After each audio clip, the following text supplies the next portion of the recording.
The Chesapeake Bay, bridging Maryland and Virginia, is a 200-mile marvel of nature, bustling with commerce and brimming with recreational allure. The impact of our waterways is huge for everything is close to water, everything. As the U.S.'s largest estuary, it's a vital artery for over 100 million tons of merchant traffic and a haven for activities like boating and fishing, drawing countless enthusiasts to its serene waters. This has really great high-quality waterways. In the summertime, we're in this water every single night. You know, growing up and being part of the water just becomes part of who you are.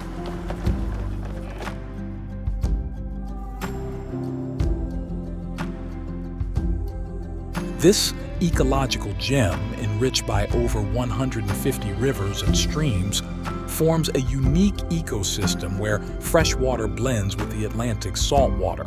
It's a lifeline for local communities, producing over 500 million pounds of seafood annually, including the famed blue crab and oysters.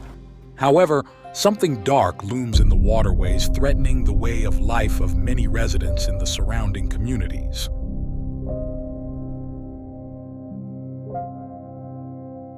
Right now, there are over 150 abandoned boats rotting in Virginia waters. This vibrant landscape faces a silent crisis: abandoned and derelict vessels. The forgotten and decaying vessels leak toxic pollutants such as hydraulic fluid, battery acid, and microplastics, to name a few. ADVs also pose as a serious navigational threat, endangering boaters and commercial vessels alike. What I think the issue will be in the near future is just kind of a graveyard of ADVs littered throughout this beautiful, resort waterway. The North Landing River, home to one of the many generational boat dumping grounds in the Hampton Roads. This whole graveyard, which is illegal, resides next to the North Landing River Natural Area Preserve. On the left side of the riverbank, there was a brand new dual console that was not here last time I came down and inventoried the abandoned vessels. It's because people get the perception that when their boat's, not working well anymore, they can go and dump it. It's not worth value. It costs more to get it out of the water than just to dump it. I really was invested in the fact that this is something that I can't believe nobody has done this before. That nobody has said, yes, somebody needs to help get these out of here. We need stakeholders in the community that are stepping up to work to solve this problem. Mike Provost, a retired special operations veteran and a steward of the community, took matters into his own hands to remove these ADVs. And Mike really has taken the bull by the horns and really is making this happen. Mike was calling, chasing me down. Really, I didn't take him too serious because a lot of guys called me about these boats before. Nobody's been able to raise the funds they needed to get them up.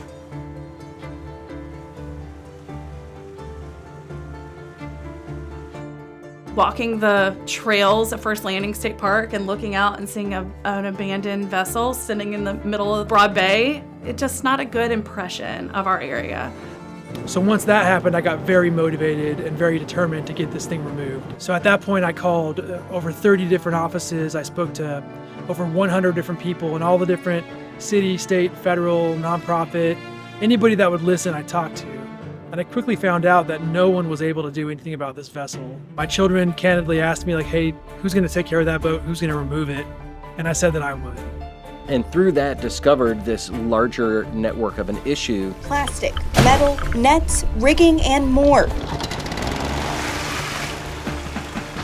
ADVs are part of this man's mission. Limit the negative environmental impacts of an abandoned derelict vessel. Each one costs several $1,000s to remove. Once those vessels sink, the cost for removal and disposal triples. The cost for the nonprofit to remove an abandoned and derelict vessel, $14,000. Good. We're around. But there are environmental and safety issues. Fuel, there's oil. VDRF, cleaning up our waterways, one vessel at a time. He's kind of been a one-man band. He took that on and is now trying to bring on the next generation of leaders to help continue to push this mission forward and help support the state to understand what the negative implications are and how we can work together as a team to solve this issue. Something as simple as just forwarding the event link. Part of the mission of VDRF is public outreach and education. And that's why we reached out to the Environmental Studies program with Virginia Beach Public Schools. So this is June 21, obviously no vote. So go forward one slide. Yes, and those juniors and seniors are helping VDRF as we try to validate the gigantic list of abandoned and derelict vessels in Virginia. Abandoned and derelict vessels reside in this gray space, and it's in between the authorities and funding of different agencies, to the point where no one will do anything about it because they can't. I was a bit confused when no agency seemed to have any jurisdiction over it for just sitting. You know, there's no laws or guidelines. I mean, I thought there was. They can't block the intercoastal, but you know, I guess if you want to live on it, you can live on it. I don't know. Well, I moved here in 2017, and originally there was about four or five tenants.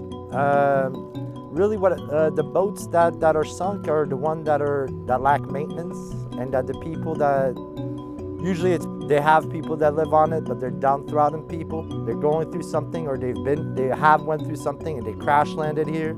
I mean, we've had three people because they were older. They were from an older crowd. They passed away on their boat, and within that week, I mean, the boat sunk. Welcome to Virginia Beach. Yeah. Welcome to Chesapeake. And it just kind of puts this persona that the waterways aren't taken care of and that it's run down, or that Virginia Beach isn't doing its job by protecting the waterways. So you have the hazardous substances leaching out into the waterway. And if you dig even further, you'll notice that fiberglass over time breaks down into microplastics. Fish and marine life eat the microplastics. We eat the marine life and the fish, and then it gets in our system. We think about pollutant from point source pollution as an abandoned derelict vessel that might be leaking chemicals into our waterway, diesel fuel and the like. That is definitely going to be affecting our benthic invertebrates, our critters, the bivalves that are in our waterways that are actually helping us filter and clean our water.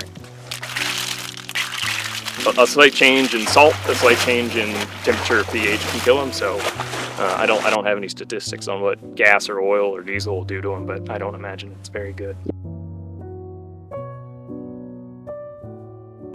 As a farmer, you know, you preach sustainability and restoration, and so when you see these objects floating along your shore in your farm, that makes a direct impact on our operation. Maritime law states that if a boat is anchored off-channel, away from all navigation rights from other boat traffic, and is not disposed of any hazardous waste, it could sit there for the duration of my life, my farm's life, and potentially whomever else's.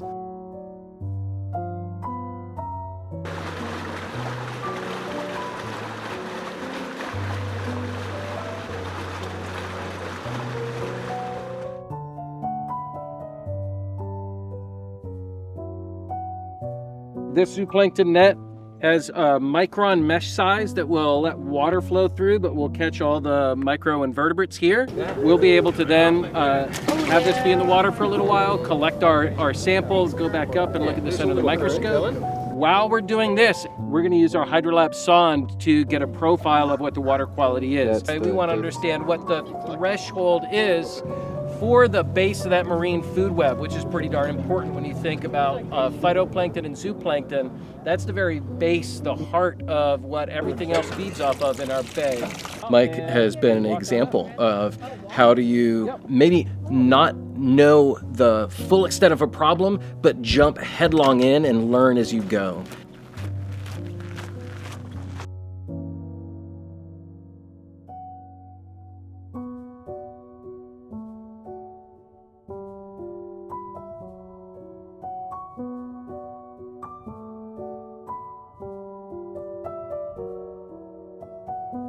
We're going to get underway, go to the North Landing River Boat Graveyard, and attach notices that basically describe our intent to remove the illegally dumped vessels. I've been waiting. I've been waiting. There's no fault lines to crack and leave me aching. Thinking of a fault line, it leaves me numb. But it's He's got $275,000 more in order to get the job done. I'll explain that at 5:30. On the North Landing River, Andy Fox, 10 on your side. This is 2 years in the making. This has been my nonstop obsession, so definitely fired up to get it done. I mean, Pungo has beautiful natural areas, and when you see all these illegally dumped boats, you quickly realize this is not how we protect our sensitive waterways. This is not a demonstration of law and order, and this is frankly not what veterans fought for. That's why VDRF is absolutely thrilled to work with the City of Virginia Beach to remove every single one of these abandoned and derelict vessels. I've told like City of Virginia Beach, and they were like, "What are you talking about? We don't know about that." I was like, "You don't know about this? It's been here for 20 years." But all these abandoned and derelict vessels are essentially in the vicinity of historic boat holes, so wooden boat holes with a rebar and nails and things sticking out. And those boats have been here since the 1800s, 1900s. Very old vessels, and they're actually on the Department of Historic Resources inventory. So trying to get to these abandoned derelict vessels is a real challenge because there's debris sticking up, there's things to run over. I'm making my way by foot, I'm having to step over pieces of metal and all types of really unfortunate stuff in the water.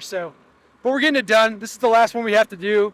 We'll get this placard on, get it done safely, and get out of here. There's a there's a horizontal piece of wood that your prop is under, but your outdrive's not. Your outdrive's not. It's like between. So there's obviously a lot of debris back in here, and so we hit a piece of horizontal wood that actually got stuck between our propeller and the part of the outdrive. Go ahead and trim down. A huge, like 8x8 piece of wood that was sticking horizontally under the water, and the motor bumped into it. Okay, we're free. Go ahead and trim all the way up. Keep going. As high as you can. All right, that's good. I'm gonna walk it back.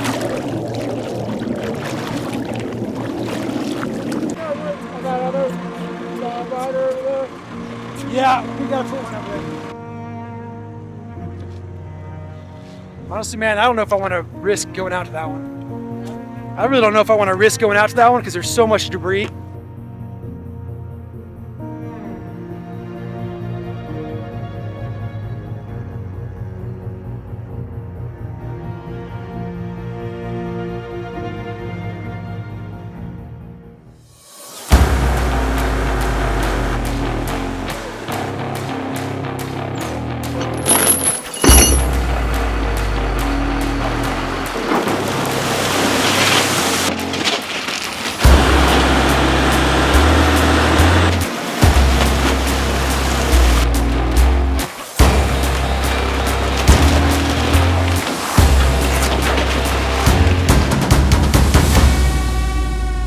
So at the North Landing River Boat Graveyard, we had 13 abandoned and derelict vessels in the water since around 2003. And if you look at this fiberglass boat as an example, the fiberglass is breaking down over time just from being exposed to the brackish water, and it's flaking and turning into microplastics and polluting the waterway. And then specific to this location, it's extremely frustrating because directly adjacent to this boat graveyard is the North Landing River Area Preserve, which is 3,000 acres of protected wetland. And then right on the border, you had 13 of these sunk boats. But with VDRF's drive and H&H's assistance, all 13 of these vessels are coming out of the water this week.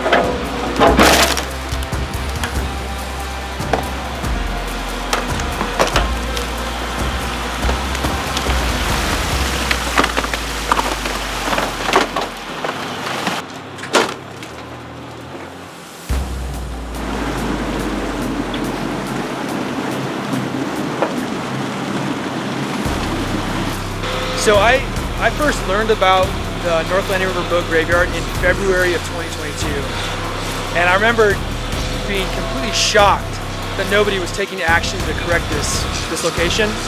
And so seeing this 2 years, 26 months later, it's really hard to believe. I always knew we were going to get here, but seeing it come to fruition, it's just a great moment. It's a great moment for Virginia Beach and the community and everyone that supported BDRF.